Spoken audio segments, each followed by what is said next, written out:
manusia boleh, ya, saya sebut macam inilah, ya, boleh membentuk kematian dia. Manusia tak boleh pilih di mana dia mati, bila dia mati, tetapi manusia boleh pilih bagaimana dia mati. Bagaimana dia mati. Okey? Tapi saya cakap ni semuanya dalam hati ni, la haula wala quwwata illa. Tak boleh nak cakap confirm. Tak boleh cakap confirm sampai kita rasa, oh, we can. No. Dia tak ada sampai tahap itu. Dia tak sampai tahap itu. Baik. Kenapa? Sebab itulah kita tengok ketika doa iftitah. Apa kita baca? Iftitah. Inna salati wa nusuki wa mahyaya wa mamati. Kita yang design lillahi rabbil alamin. Kita yang tentukan solat adalah untuk Allah, nusuk adalah untuk Allah, hidup adalah untuk Allah. Mati pun boleh kita tentukan rupanya. Okey? Kita tentukan rupanya. So bagaimana cara kita nak design menentukan bagaimana mati tersebut? Bagaimana agaknya? Baik, ada dua je isu yang saya nak cerita. Manusia mati ikut cara dia hidup. Saya akan cerita ni ada satu polemik. Kalau hidup baik, mati baik. Okey, insya-Allah. Sebab itu yang kita nak kan? Itu yang kita nak kan? Itu yang kita nak kan? Amin. Kita nak adalah kita nak hidup baik, mati baik. Sebab bila kita baca dalam surah Mulk, tabarakalladzi biyadihil mulku wa huwa ala kulli syai'in qadir, alladzi khalaqal mauta wal hayata liyabluwakum ayyukum ahsanu amala. Apa makna ahsanu amala? The highest. Saya tak sempat dah nak. Yang paling tinggi ahsanu amala. Yang paling tinggi ahsanu amala. Tolong saya, bagi cepat. Ini lambat ke panjang ke? Ahsanu amala, paling cepat. Paling cepat.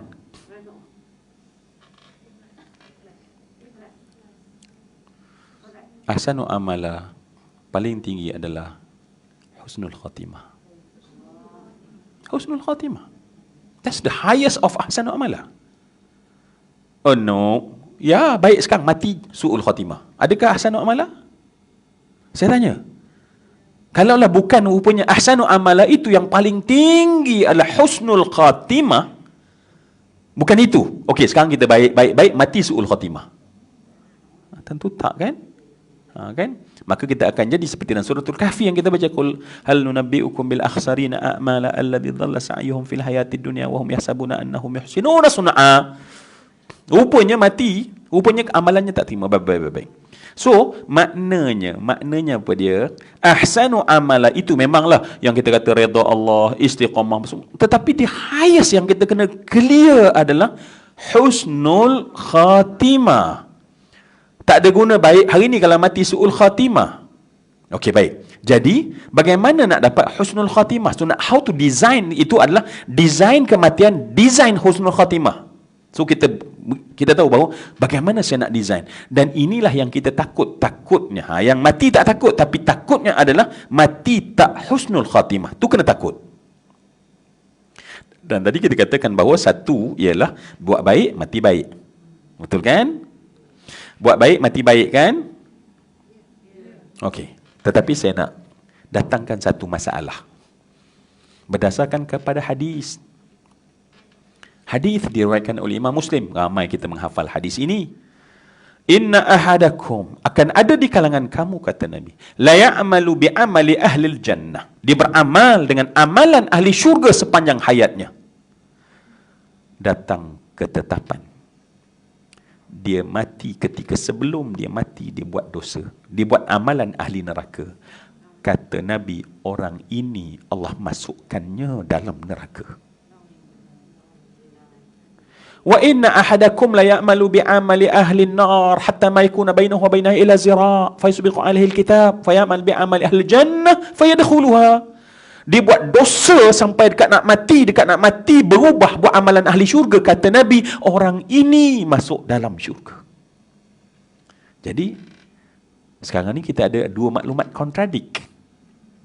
Dua maklumat kontradik.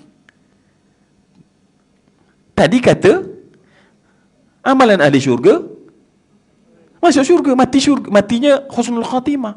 Tetapi Nabi nak bagi tahu akad, Nabi bersumpah. Bila Nabi sumpah, min ada.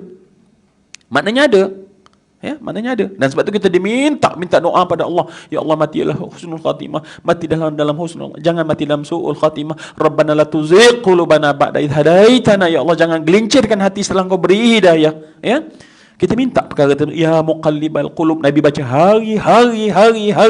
Kata Anas bin Malik, itu Nabi, aku dengar Nabi banyak baca. Aku tanya pada isteri Nabi Ummu Salamah, apa yang Nabi paling banyak baca ketika Nabi berada dalam rumah? Allahumma ya muqallibal qulub, thabbit qalbi ala dinik. Ya. Menunjukkan apa dia? Menunjukkan bahawa ada yang baik. Maka tentulah kita bertanya, bukankah orang mati baik? Kita design mati kita. Tetapi kenapa orang yang hidup baik, kita design mati baik. Tetapi kenapa baik? Tiba-tiba dalam hadis ni bagi tahu mati dalam keadaan su'ul khatimah. Di mana dia punya titik temu antara dua hadis ini? Jawapannya adalah, jadi sebenarnya amal soleh yang kita buat tu apa sebenarnya?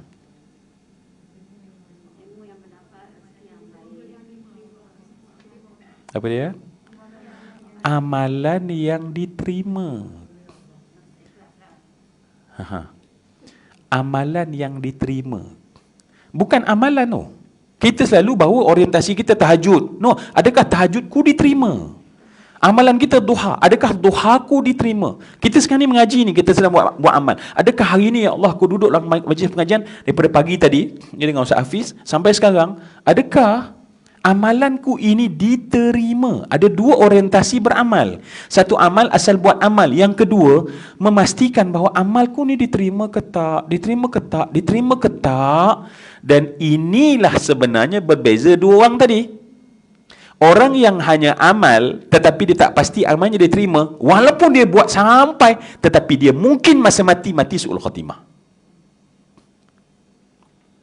Kalau dia hanya amal, buat, tetapi dia tak pastikan amal tu diterima. Tetapi yang menjadikan almar'u yamut ma'asya alaih, yang desain kematian adalah dia bukan sekadar buat amal, tetapi dia memastikan amalnya diterima. So bila memastikan amal diterima, sebab tu yang paling kena baik bukan pada amal. Amal nak diterima dua kan? Yang pertama mesti betul, as-sawab. Amal nak kita nak terima, solat tu mesti betul dulu. Kalau tiba-tiba tak betul, rukuk tak betul, sujud tak betul, ya, tak terima kan? Tetapi kemudian yang kedua pula. Apa yang kedua? Setelah ini yang basic sangat. So datang yang kedua. Apa dia? Ikhlas. Amal baik bersama dengan hati yang baik. So dia punya keyword dia adalah hati yang baik.